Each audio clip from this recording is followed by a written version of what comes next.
মাগুরা ঝিনাইদহ মহাসড়কের কাশীনাথপুর এলাকায় মোটরসাইকেল ও প্রাইভেট কারের মুখোমুখি সংঘর্ষে ঘটনাস্থলে একজন নিহত ও 2 জন আহত হয়েছে। আহত দুজনের অবস্থা আশঙ্কাজনক হওয়ায় উন্নত চিকিৎসার জন্য ফরিদপুর মেডিকেলে পাঠানো হলে প্রতিমধ্যেই আরেকজনের মৃত্যু হয়। নিহত হলেন সানি বিশ্বাস, বয়স 18, পিতার নাম পিকুল, গৌরীচরপুরের বাসিন্দা। আহত হলেন মুহিব বিশ্বাস, বয়স 17, পিতা কামরুজ্জামান বিশ্বাস। ঘটনায় গুরুতর আহত মুহাম্মদ রুহান মোল্লাকে উন্নত চিকিৎসার জন্য ফরিদপুর মেডিকেল কলেজ হাসপাতালে পাঠানো হয়েছে।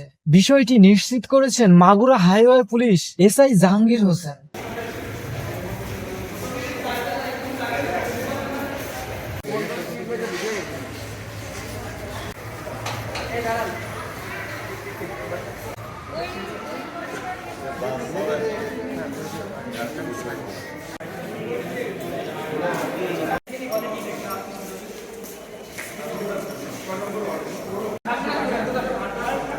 মোহাম্মদ ইমরান হোসেন, মাগুরা প্রতিনিধি।